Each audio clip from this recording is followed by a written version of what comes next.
And we have our panelists here in the studio. We are discussing peaceful and credible elections this morning on the Leadership Forum. Allow me to introduce to you once more PLO Lumumba, who is a public intellectual and also the CEO of Kenya School of Law. Also, we have with us Dr. Frank Njenga, who is a psychiatrist, and also we have with us Bishop Alfred Rotich, who is the General Secretary of the Catholic Secretariat. Good morning. Good morning. Good morning to you. Thank you for joining us. All right, looking at those stories that we just ran and what is headlining the front page of a Daily Nation today, the front page of a Standard, what next? A probing question they're asking. Also looking at this editorial cartoon that we have in the Star today, on the tender row that is ongoing right now, we're seeing there that we have the stamp of disapproval from NASA, also the stamp of approval from Jubilee. Yes, yes, no, no. There's a toing and froing that is ongoing. What does this portend for the country, PLO? Let me say that I'm pretty saddened as a patriotic Kenyan when I see politicians who should have wisdom doing what they are doing. We gave unto ourselves a new constitution, and this constitution says that we will have institutions which are created, whose members are appointed and approved by Parliament. These institutions should be allowed to function and to work and mature. It is not the business of politicians to tell institutions how to run matters like tendering. Tendering is a process that is defined by law.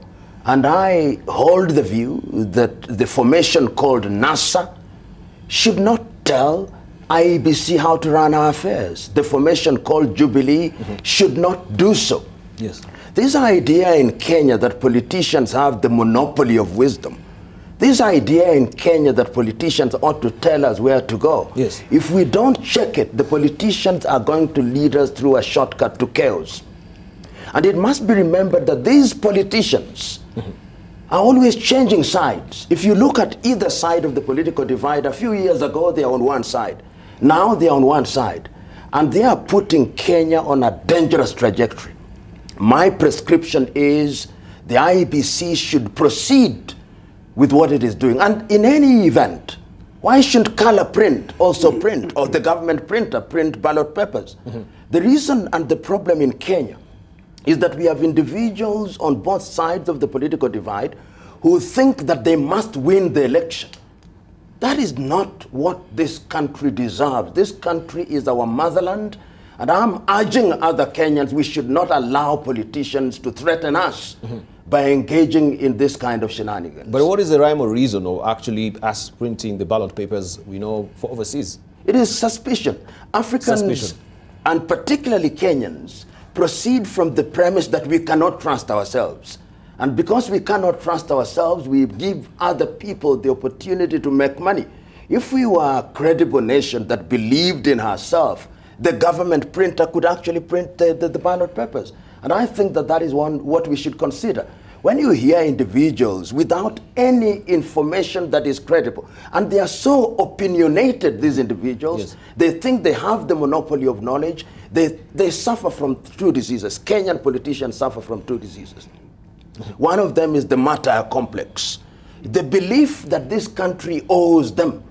The other one is the Messiah complex, the belief that they have been sent by God to save this country. No, it is our duty as a people to tell them in no uncertain terms that they are not going to destroy this country during our watch.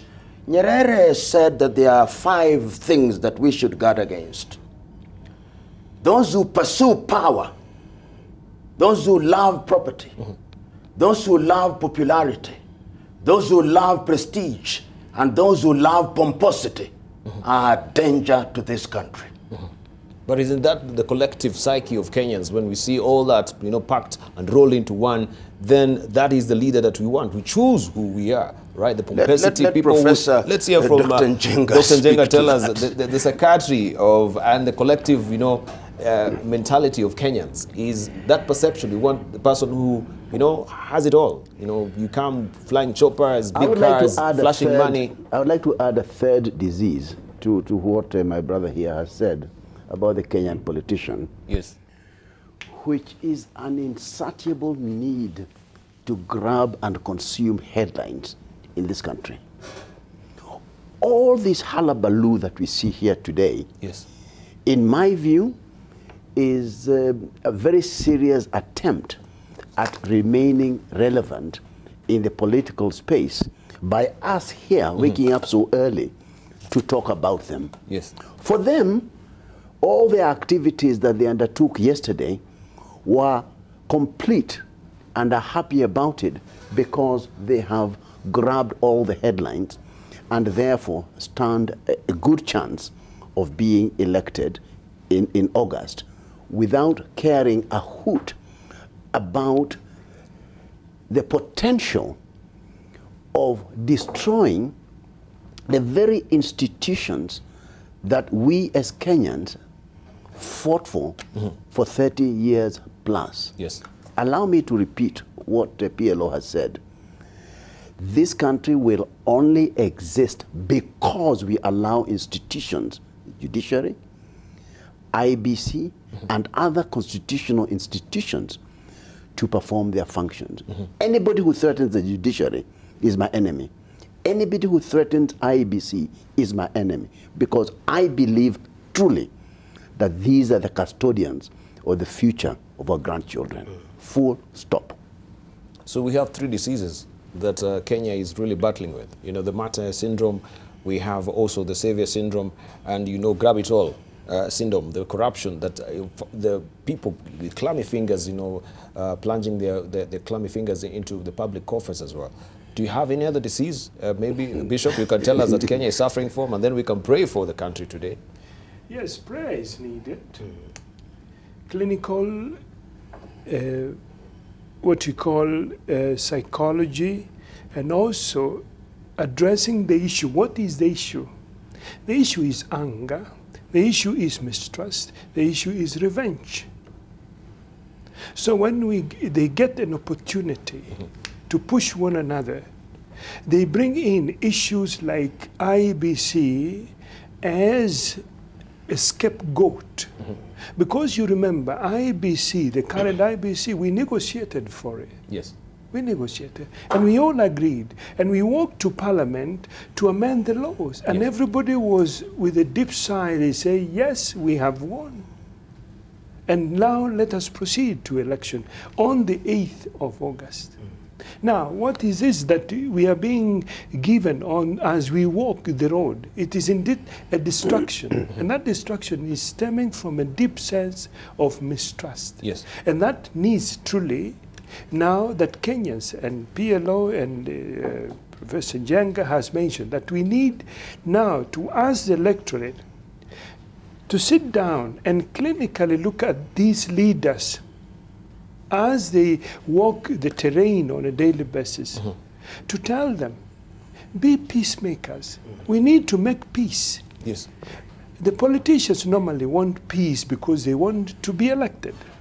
But the Kenyans, the patriotic Kenyans, including even them, if they are listening to their needs, that we need to be peacemakers. Yes. We make peace from within, so that at the time on the 8th we elect the leaders, we still need peace. We still need a country.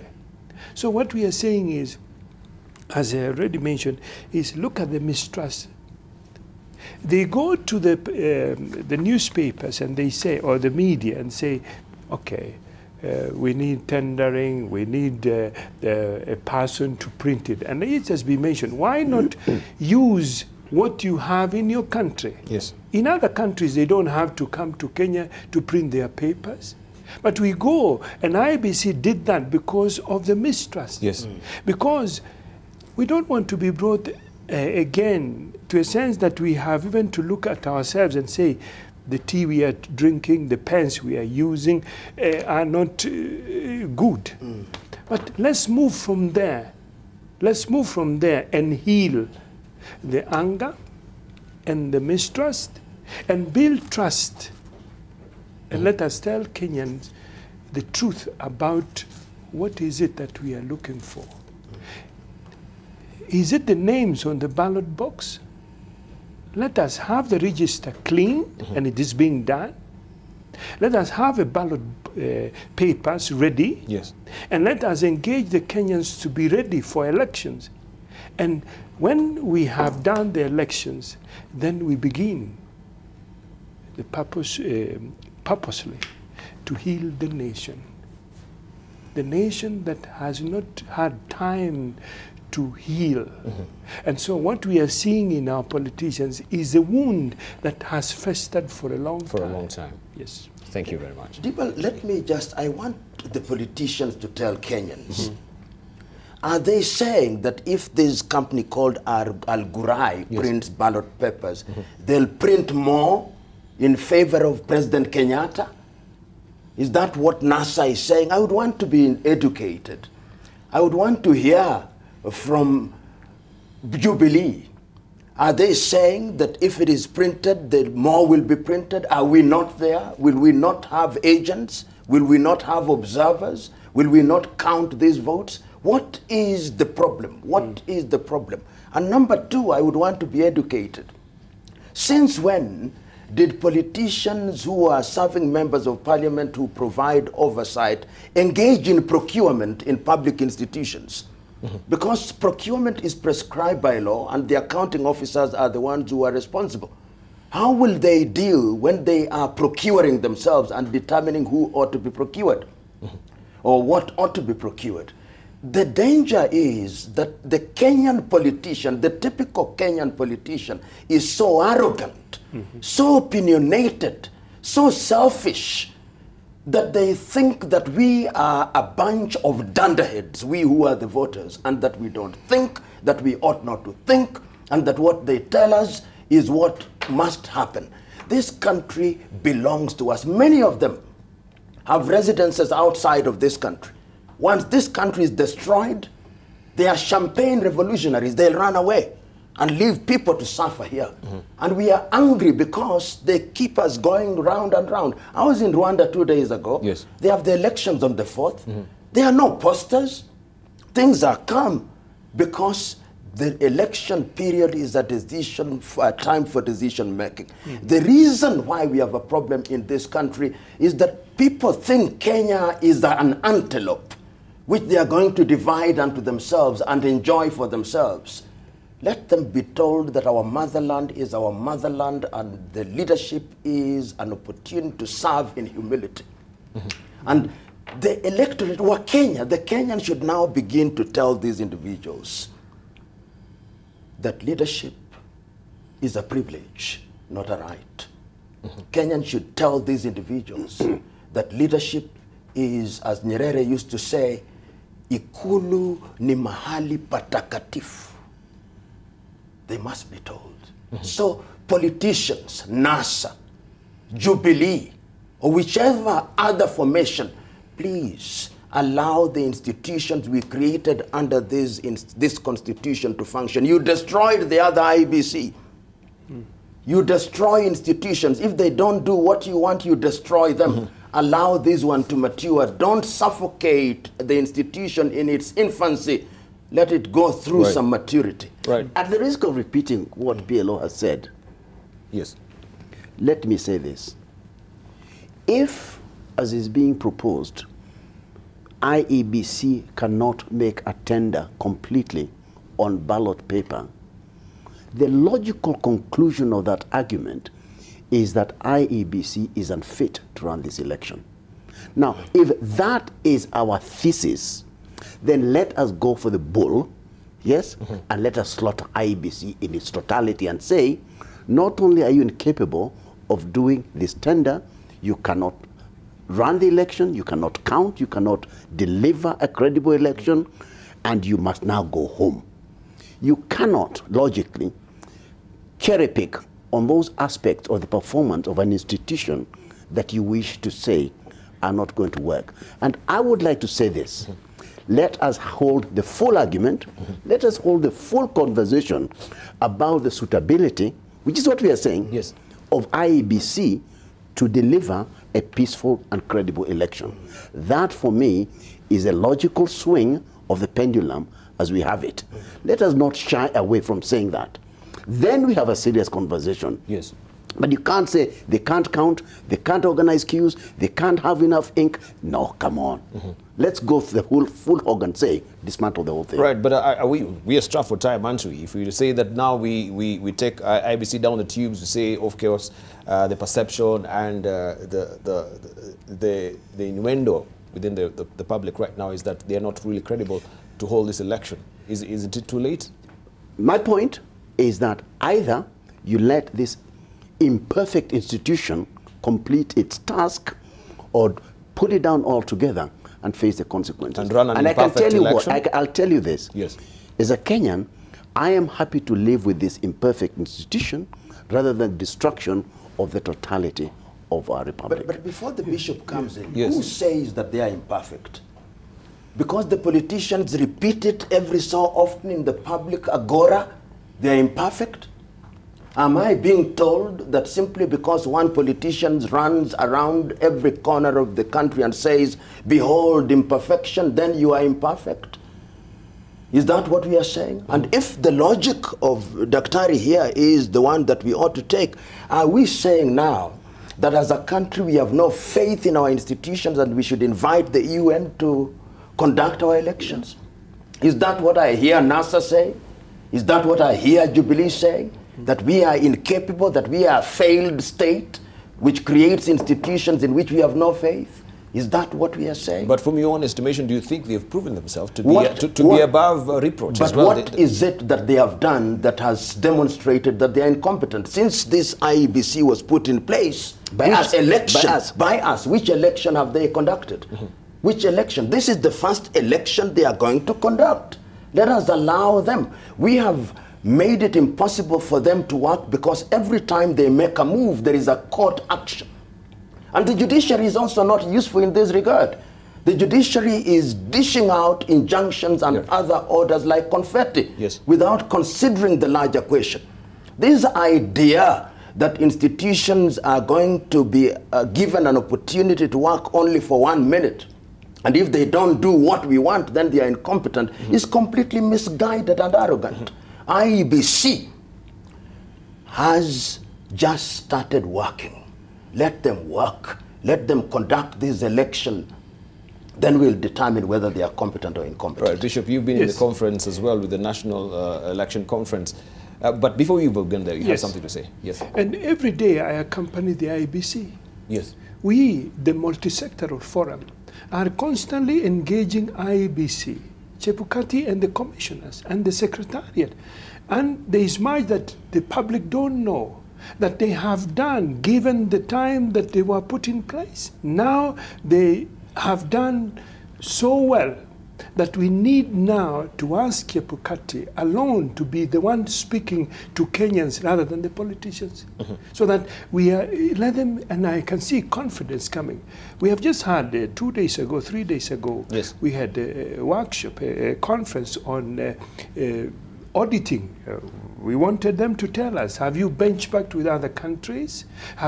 What are you doing? And they said, now, soon we will see the register that has been cleaned.